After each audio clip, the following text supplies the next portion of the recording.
Hello everyone, welcome to Chemshala. आज हम class 11th chemistry से हमारा fourth chapter chemical bonding and molecular structure शुरू करेंगे। और आज की क्लास में हम मेनली 3 पॉइंट्स कवर करेंगे। सबसे पहले हम देखेंगे इस चैप्टर के रिगार्डिंग केमिकल बॉन्ड्स का इंट्रोडक्टरी पार्ट, फिर केमिकल बॉन्ड एक्चुअल में क्या होता है और इसके जो मेन टाइप्स हैं वो क्या है, और फिर केमिकल बॉन्डिंग से रिलेटेड ही कुछ थ्योरीज या कॉन्सेप्ट्स हैं। उसमें से हम सबसे पहला कॉन्सेप्ट ल्यूइस कॉसेल कॉन्सेप्ट समझेंगे। तो स्टार्ट करते हैं। तो फर्स्ट ऑफ ऑल ये हम सब जानते हैं कि ऑलमोस्ट जितने भी एलिमेंट्स हैं वो सब कंबाइंड स्टेट में ग्रुप ऑफ एटम्स के फॉर्म में एग्जिस्ट करते हैं नेचर में, जिन्हें हम मॉलिक्यूल के नाम से जानते हैं। अब इसमें अगर हम देखें तो बहुत ही कम ऐसे एलिमेंट्स हैं जो फ्री एटॉमिक फॉर्म में एग्जिस्ट कर सकते हैं, और वो है इनर्ट गैसेस। तो इनर्ट गैसेस में एग्जाम्पल्स हैं helium, neon, argon, krypton, xenon and radon.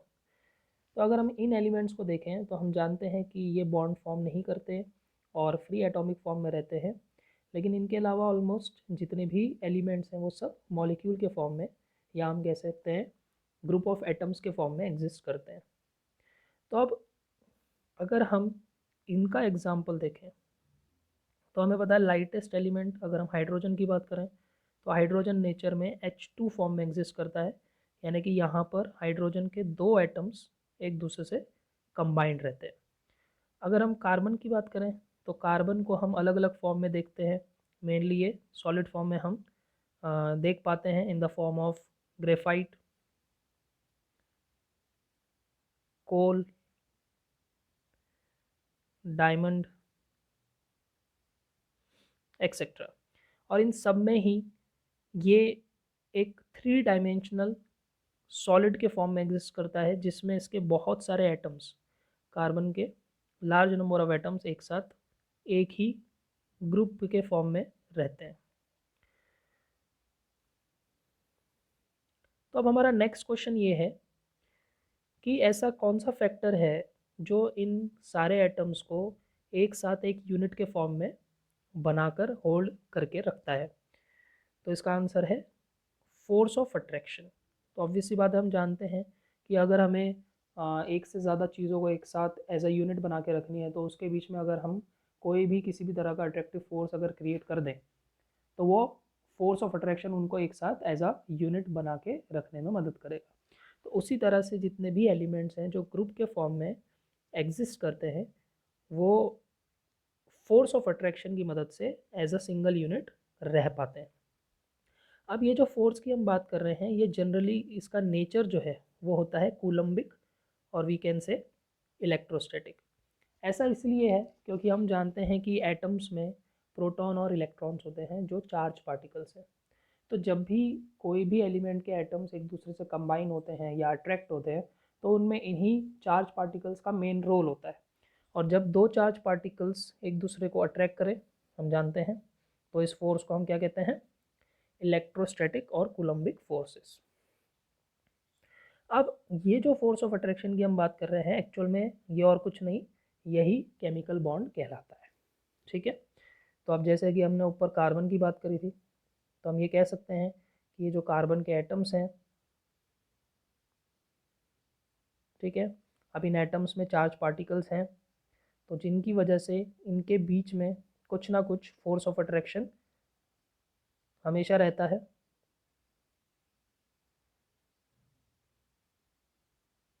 जो इनको एक साथ एक जगह पर होल्ड करके रखता है एज अ ग्रुप और यूनिट। तो इसी फोर्स ऑफ अट्रैक्शन को हम कहते हैं chemical bond.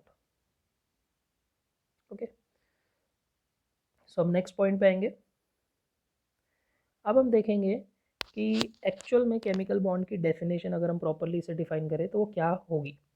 So it is a force of attraction which holds various constituents, कि उस ग्रुप में क्या कॉन्स्टिट्यूएंट्स है, तो मेनली कॉन्स्टिट्यूएंट या तो एटम्स हो सकते हैं या आयंस भी हो सकते हैं।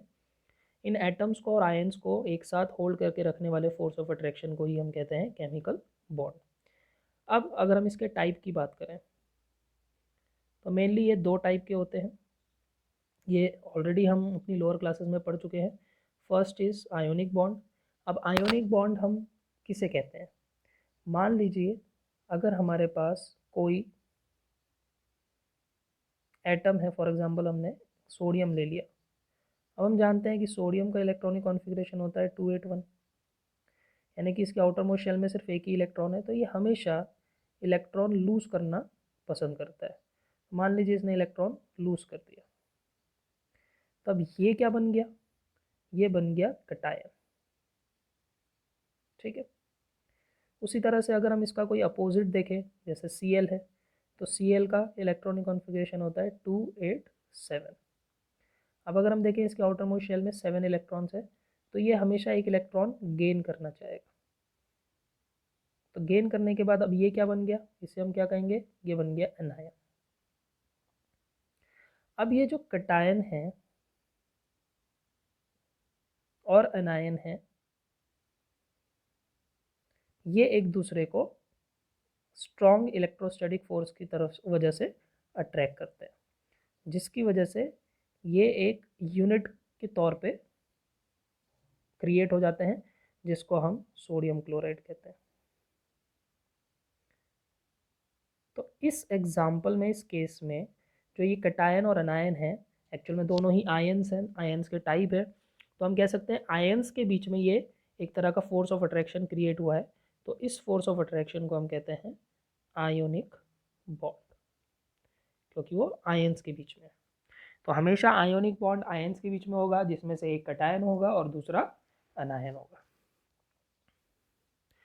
अब आते हैं दूसरे टाइप पे, जिसको हम कहते हैं कोवेलेंट बॉन्ड।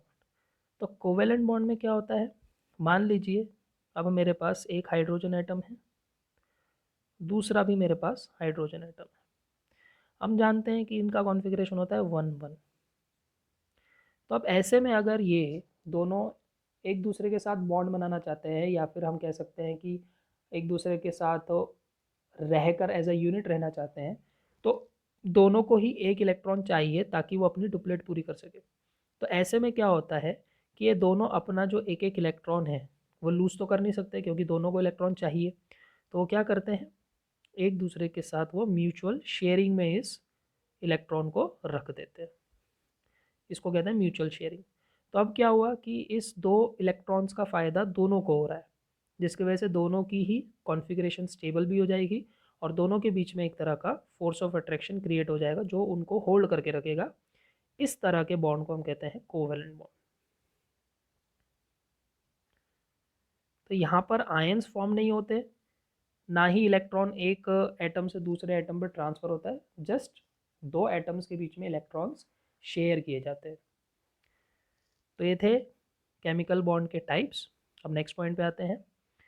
अब केमिकल बॉन्डिंग किस तरह से होती है एटम्स में, क्यों होती है, उसका नेचर क्या है, इन सब के बारे में एक्सप्लेन करने के लिए अलग अलग कॉन्सेप्ट्स या थ्योरीज दी गई, जिसमें से मेन जो कॉन्सेप्ट्स हैं वो है लुइस कॉन्सेप्ट। दूसरा हम नेक्स्ट क्लास में देखेंगे लुइस लैंगम्यूर थ्योरी। ये थ्योरीज और कॉन्सेप्ट्स आपको केमिकल बॉन्ड क्यों बनते हैं, उसका नेचर क्या है, उसका हमें बॉन्ड बनने के बाद हम स्ट्रक्चर कैसे शो कर सकते हैं, ये सब के बारे में कंसेप्ट और थ्योरीज हमें आइडिया देते हैं। तो आज हम शुरू करेंगे लुइस कॉन्सेल कंसेप्ट। पहले ही बता दें, ये मेनली ये जो कॉन्सेप्ट है ये आयोनिक बॉन्ड पे फोकस करता है, आयोनिक बॉन्ड। ठीक है। तो सबसे पहले देखें independently provided logical explanation of valence. Valence क्या होता है वो भी हम समझेंगे, and it's correlation with bond formation इन 1916। तो इन्होंने क्या है कि वैलेंस के बारे में एक लॉजिकल आइडिया या एक्सप्लेनेशन दिया था, और उसका किस तरह से केमिकल बॉन्ड फॉर्मेशन के साथ रिलेशन होता है वो एक्सप्लेन किया था, वो हम आगे देखेंगे। Next, explain the bond formation by transfer of electron. से मैं आपको ऑलरेडी बता चुका हूँ कि ये कॉन्सेप्ट मेनली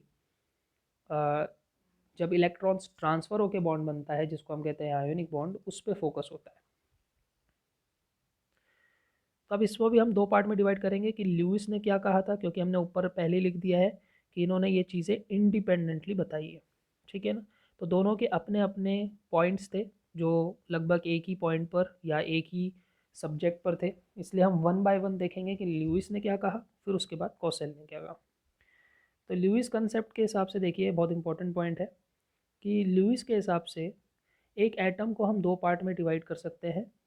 पहला पार्ट पॉजिटिव कर्नल और दूसरा पार्ट आउटर इलेक्ट्रॉन्स। अब पॉजिटिव कर्नल का मतलब क्या है कि जो उस एटम का न्यूक्लियस है और जितने भी इनर इलेक्ट्रॉन्स हैं।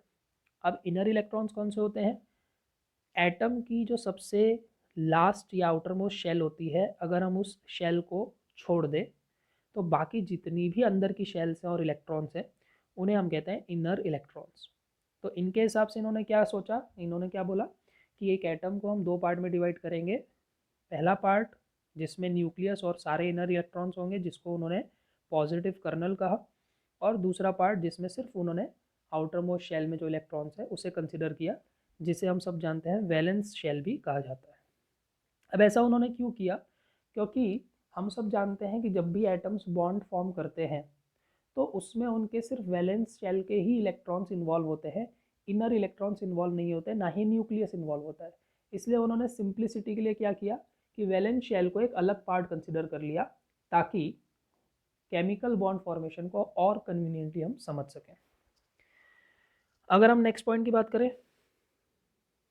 तो valence shell can accommodate maximum of 8 electrons. जो आउटर मोस्ट शेल है उसमें ज़्यादा से ज़्यादा 8 इलेक्ट्रॉन आ सकते हैं, और ये 8 इलेक्ट्रॉन उनके अकॉर्डिंगली एक क्यूब के कॉर्नर्स पर प्रेजेंट होते हैं जो कर्नल के अराउंड होता है। अब इन सारी बातों का कहना क्या है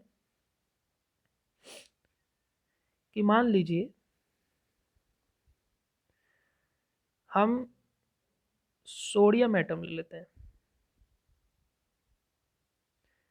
तो हम सब जानते हैं सोडियम का कॉन्फ़िगरेशन होता है 281। तो अगर हम इसका नॉर्मल एटॉमिक स्ट्रक्चर ड्रॉ करें तो ये कुछ इस तरह से बनेगा। ये nucleus, first shell, second shell. अब जो मैं आउटर मोस्ट शेल है उसको थोड़ा अलग दिखाता हूँ ताकि हम समझ सके कि ये सेकेंड पार्ट है अकॉर्डिंग टू ल्यूइस। लेकिन उन्होंने इस चीज़ को कैसे पिक्चराइज किया कि सेंटर में ये न्यूक्लियस आ गया, फिर ये दो शेल्स आ गई जो इनर शेल्स हैं, और आउटर मोस्ट शेल को उन्होंने क्या कंसिडर किया, एक क्यूब के फॉर्म में कंसिडर किया।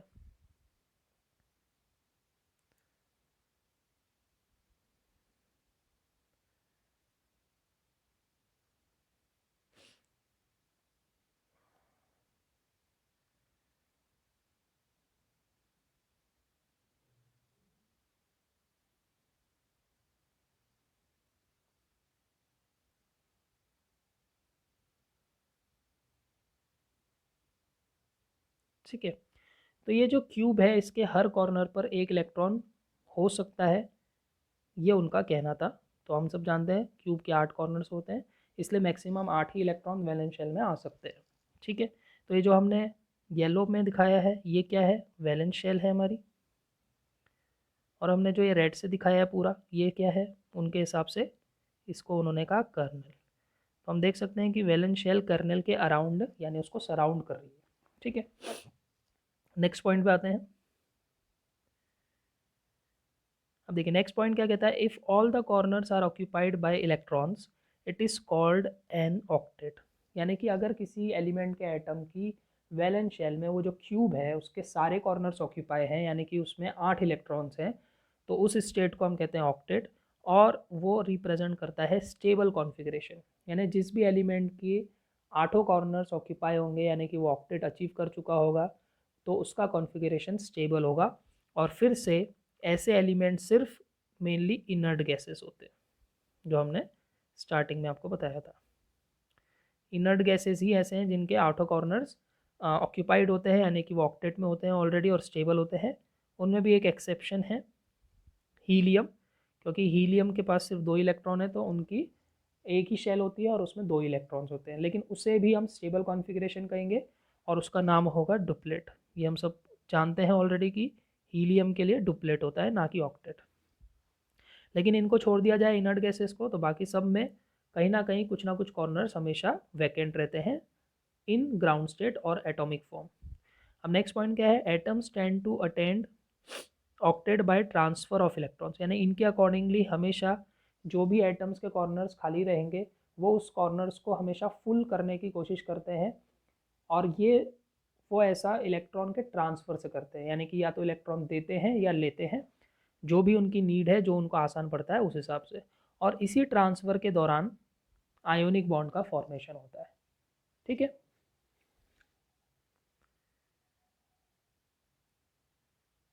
अब हमारा ये जो मेन पॉइंट था, मैंने आपको बताया था कि इन्होंने वैलेंस के बारे में लॉजिकल एक्सप्लेनेशन दिया था। तो वैलेंस क्या होता है, तो सबसे पहला point, valence number of electrons lost और gained by an atom during ionic bond formation, यानी कि देखिए रिलेशन है आयोनिक बॉन्ड फॉर्मेशन का और वैलेंस का, एक सीधा रिलेशन ये है कि आयोनिक बॉन्ड फॉर्म होने के दौरान कोई भी एलिमेंट कितने इलेक्ट्रॉन या तो लूज़ कर रहा है या गेन कर रहा है। अगर वो लूज़ कर रहा है 2 तब भी उसकी वैलेंस 2 होगी, अगर वो गेन कर रहा है 2 तब भी वैलेंस 2 होगी। ठीक है, यानी कि ये सिर्फ एक नंबर है। दूसरा point, it depends on the number of valence electrons, obvious सी बात है कि उसकी आउटर मोस्ट शेल में कितने इलेक्ट्रॉन्स है उसके ऊपर डिपेंड करेगा कि वो लूज़ करेगा या गेन करेगा, कितने लूज़ करेगा कितने गेन करेगा। अब इसको एक एग्जाम्पल से समझते हैं। लेट नंबर ऑफ वैलेंस, हम क्या करते हैं, किसी भी एलिमेंट के वैलेंस इलेक्ट्रॉन्स के नंबर को x मान लेते हैं। तो अब इसमें दो केसेस आते हैं। अगर किसी भी एलिमेंट के नंबर ऑफ वैलेंस इलेक्ट्रॉन 1 से लेकर 4 तक है, यानी 1 2 3 या 4, तो ऐसा किस में होता है, ग्रुप 1 एलिमेंट्स, ग्रुप 2 एलिमेंट्स, 13 और 14। तो ऐसे केस में उनका वैलेंस x के इक्वल ही होगा। ठीक है, यानी अगर वैलेंस इलेक्ट्रॉन 1 है तो वैलेंस भी 1 हो जाएगा, वैलेंस इलेक्ट्रॉन्स 2 है तो वैलेंस 2 हो जाएगा, and so on. On the other end, if valence electrons are 5 to 7, that is 5 6 और 7, ये किस में होता है, ग्रुप 15 16 और 17 में। तो फिर ऐसे एलिमेंट्स का वैलेंस जो होता है वो 8 माइनस एक्स होता है।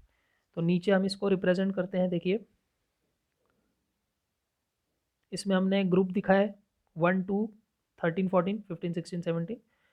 1 2 13 14 के लिए वैलेंस क्या है, एक्स के इक्वल है।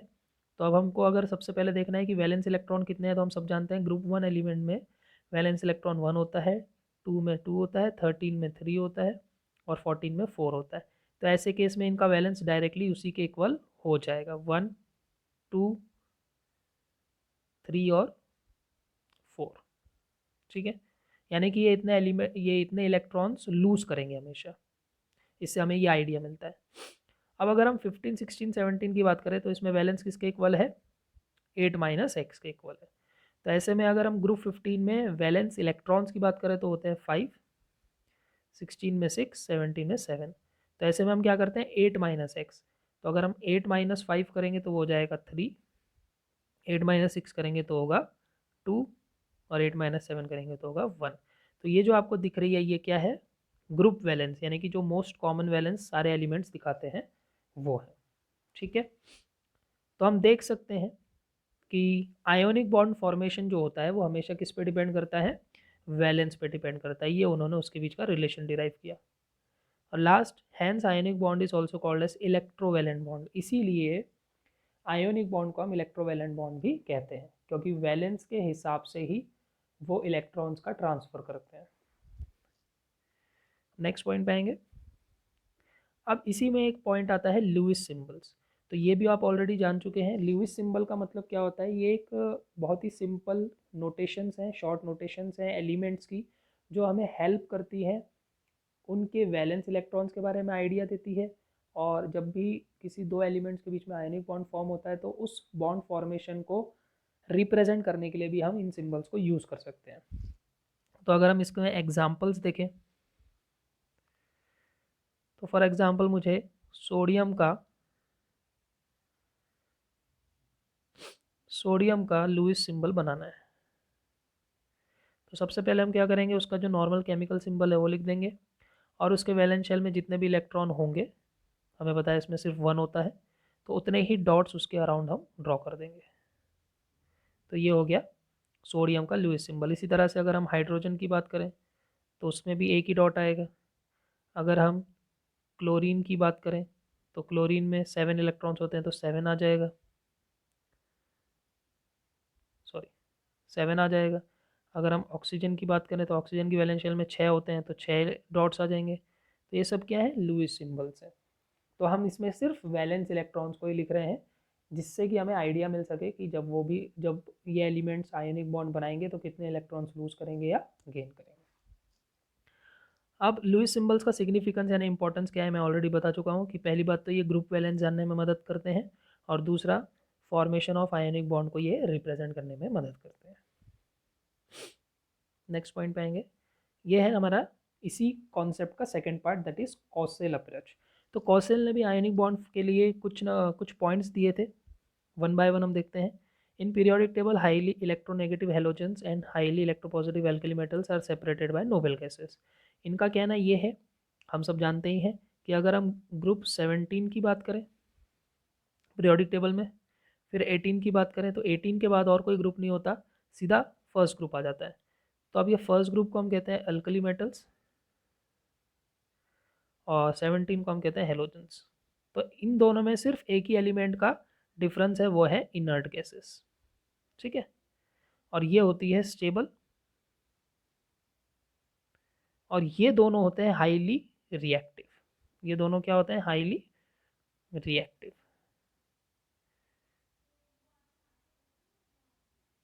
तो इनका कहना यही था कि जो हाईली रिएक्टिव एलिमेंट्स होते हैं वो बहुत ही आसानी से इलेक्ट्रॉन लूज और गेन करके आपस में आयनिक बॉन्ड फॉर्म कर सकते हैं, इसलिए उन्होंने हेलोजेंस और अल्किली मेटल्स का यहाँ पर जिक्र किया या एग्जाम्पल दिया। नेक्स्ट पॉइंट है अल्किली मेटल्स लूज इलेक्ट्रॉन, ये हम सब जानते हैं क्योंकि उनके पास सिर्फ एक ही इलेक्ट्रॉन होता है तो पॉजिटिव आयन बनता है, जबकि हेलोजन गेन करते हैं इलेक्ट्रॉन को नेगेटिव आयन बनाने के लिए। और पॉजिटिव और नेगेटिव आयन एक दूसरे से अच्छा, जब ये पॉजिटिव और नेगेटिव आयन बनते हैं तो इनका कॉन्फ़िगरेशन कैसा हो जाता है, काफ़ी स्टेबल हो जाता है। और स्टेबल होने के बाद उनके बीच में strong electrostatic force of attraction generate होता है, जिसी को हम आयनिक बॉन्ड कहते हैं। तो एक तरह से कॉसेल जो है, आयोनिक बॉन्ड किस तरह से फॉर्म होता है, उसमें क्या क्या मेन स्टेप्स है, उसे एक्सप्लेन करता है। तो कॉसेल ने लुईस सिंबल की मदद से हम कैसे आयोनिक बॉन्ड फॉर्मेशन दिखा सकते हैं वो भी एक्सप्लेन किया था। तो हमने दो एग्जांपल लिए हैं NaCl। तो सबसे पहले हम Na से स्टार्ट करेंगे। अब इसके नीचे हम इसका कॉन्फ़िगरेशन लिख देंगे ताकि हमें आइडिया लग सके कि इसके पास सिर्फ एक ही इलेक्ट्रॉन है, वैलेंस इलेक्ट्रॉन, जो ये आसानी से लूज़ करेगा। लूज़ करने के बाद ये प्लस बन जाएगा यानी कैटायन, और ये स्टेबल हो जाएगा 2,8। उसी तरह से अगर हम Cl की बात करें, Cl का कॉन्फ़िगरेशन 287 होता है। तो ये बड़ी आसानी से एक इलेक्ट्रॉन गेन करेगा, जो सोडियम ने लूज़ किया, बन जाएगा Cl नेगेटिव अनायन, जिसका कॉन्फ़िगरेशन हो जाएगा 288। Again it has become stable. और फाइनली ये जो पॉजिटिव और नेगेटिव आयन बने हैं, ठीक है, यहाँ पर भी अगर हम लुईस सिंबल की बात करें तो हमें डॉट्स दिखाने हैं 7 और यहाँ पे 8, क्योंकि एक इलेक्ट्रॉन उसने गेन कर लिया है। तो इन दोनों के बीच में strong electrostatic force of attraction generate होगा, जो इसको एक कंपाउंड के फॉर्म में बना के रखेगा, जिसको हम NaCl कहते हैं। और ऐसे कंपाउंड्स को हम क्या कहते हैं, आयोनिक कंपाउंड्स। जिनमें आयोनिक बॉन्ड होता है उन कंपाउंड्स को हम आयोनिक कंपाउंड्स कहते हैं। इसी तरह से CaF2 का भी होगा, और ये आपके लिए मैं होमवर्क देता हूँ, इसी तरह से आप इसको भी रिप्रेजेंट कर सकते हैं। नेक्स्ट पॉइंट पे आएंगे। अब लास्ट हमारी आज का क्लास का पॉइंट है factors affecting ionic bond formation, यानी जब भी आयनिक बॉन्ड फॉर्म हो रहा होता है तो कौन से फैक्टर्स हैं जो उसको अफेक्ट कर सकते हैं। पहला, देखिए आयोनिक बॉन्ड जब भी फॉर्म होता है, ठीक है, तो उसमें मेन 3 स्टेप्स या 3 इवेंट्स होते हैं जो अभी हमने थोड़ी देर पहले देखा। सबसे पहले जो मेटल होगा या इलेक्ट्रोपॉजिटिव एलिमेंट होगा वो इलेक्ट्रॉन को लूज करेगा और पॉजिटिव आयन फॉर्म करेगा। तो मेनली इसमें मेटल्स होते हैं, इसलिए हम M लिख देते हैं। मान लीजिए इसने एक इलेक्ट्रॉन लूज़ किया और इस पर प्लस चार्ज आ गया, तो ये पहला स्टेप होता है, लॉस ऑफ इलेक्ट्रॉन। दूसरा होता है कि जो इलेक्ट्रोनेगेटिव एलिमेंट होगा यानी नॉन मेटल, वो उसको गेन करेगा। मान लीजिए नॉन मेटल को हम X से रिप्रेजेंट कर रहे हैं, तो ये इस इलेक्ट्रॉन को गेन करेगा और बन जाएगा अनायन, ठीक है। फिर तीसरा स्टेप होता है फॉर्मेशन ऑफ क्रिस्टल लैटिस। अब इसमें क्या होता है, कि जब बहुत सारे cation, n number of cations और n number of anions form होते हैं, यानी बहुत सारे कैटायन और एनायन, ये आपस में जुड़कर पूरा एक क्रिस्टल स्ट्रक्चर बनाते हैं, जिसमें ऐसे बहुत सारे कैटायन और एनायन एक साथ अरेंज होंगे। ठीक है,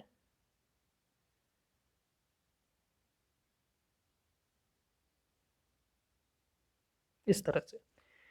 तो अब होता क्या है कि इन तीनों स्टेप्स के दौरान कुछ ना कुछ एनर्जीज या तो रिलीज होती है या एब्जॉर्ब होती है, और फाइनली इन तीनों एनर्जीज के सम इफेक्ट पे ही डिपेंड करता है कि कोई भी आयोनिक कंपाउंड कितनी आसानी से बनेगा, कितनी स्लोली बनेगा, कितनी विगरसली बनेगा, और कितना वो स्टेबल रहेगा। ठीक है, तो हमें देखना है कि एनर्जीज कौन सी होती है। इवेंट वन में क्योंकि इलेक्ट्रॉन लॉस हो रहा है, यानी कि आयोनाइजेशन हो रहा है, तो उससे रिलेटेड एनर्जी को हम कहते हैं आयोनाइजेशन एंथैल्पी, जो हम प्रीवियस चैप्टर में पढ़ चुके हैं। इसको हम आई से रिप्रेजेंट कर देते हैं। दूसरे स्टेप में क्या हो रहा है कि एक एटम इलेक्ट्रॉन गेन कर रहा है, तो इसमें जो एनर्जी एसोसिएट होगी होगी इलेक्ट्रॉन गेन एंथैल्पी, जो हमेशा एक्सोथर्मिक होती है, और आयोनाइजेशन एंथैल्पी हमेशा एंडोथर्मिक होती है। तो इसे हम कह देते हैं इस तरह से। और लास्ट में जब क्रिस्टल फॉर्म हो रहा होता है तो हमेशा एनर्जी रिलीज होती है इन ऑलमोस्ट ऑल केसेस, बहुत ही कम केसेस हैं जिसमें एंडोथर्मिक होगा, अदरवाइज एक्सोथर्मिक ही होता है। इस एनर्जी को हम कहते हैं लैटिस एंथैल्पी, यानी कि जब बहुत सारे कैटायन और एनायन आपस में जुड़ रहे होते हैं और उससे क्रिस्टल बन रहा होता है, तो उसके साथ जो भी एनर्जी एसोसिएट रहती है उसको हम कहते हैं लैटिस एंथैल्पी। इसे हम डेल्टा लैटिस एंथैल्पी इस तरह से रिप्रेजेंट करते हैं। तो इन तीनों का जो सम होगा वो हमेशा आयनिक कंपाउंड्स के लिए नेगेटिव होता है, यानी कि प्रोसेस एक्सोथर्मिक होता है। बस फ़र्क ये है कि किसी आयनिक कंपाउंड के लिए बहुत ज़्यादा एक्सोथर्मिक है, किसी के लिए कम एक्सोथर्मिक है। तो सब आयनिक कंपाउंड्स की स्टेबिलिटीज़ डिफरेंट होती है, कोई बहुत आसानी से बन जाता है, कोई स्लोली बनता है। तो ये तीन मेन फैक्टर्स हैं जो आयनिक बॉन्ड फॉर्मेशन को अफेक्ट करते हैं: ionisation enthalpy, electron gain enthalpy and lattice enthalpy. अब इसमें लास्ट पॉइंट में क्या है, ग्रेटर द एनर्जी रिलीज, यानी जितनी ज़्यादा एनर्जी रिलीज होगी इन तीनों का सम, जिसको हम डेल्टा टी कह देते हैं, इन तीनों का सम जितना ज़्यादा नेगेटिव होगा, ठीक है ना, उतना ही ज़्यादा स्टेबल आयोनिक कंपाउंड बनेगा, उतना ही आसानी से वो फॉर्म होगा। तो एग्जाम्पल के तौर पे हमने चार यहाँ पर दिखाए हैं आपको। अगर हम देखें NaCl, तो इसकी वैल्यू है -787, MgCl2 -800, KCl -436 and CaCl2 nearly. तो इस हिसाब से अगर हम देखें सबसे इजीली फॉर्म और सबसे स्टेबल फॉर्म होने वाला आयनिक कंपाउंड क्या है, MgCl2। फिर कौन है, CaCl2। फिर कौन है, NaCl। लास्ट में KCl। यानी सब में एनर्जी रिलीज ही होगी, लेकिन इनकी जो स्टेबिलिटीज़ है इसमें फ़र्क होगा और उसका ये रिलेशन होगा। तो ये था Lewis Kossel concept about ionic bonding. तो with this we conclude today's class. I hope सबको समझ में आया होगा। मिलेंगे नेक्स्ट क्लास में, तब तक पढ़ते रहिए एंड बी सेफ।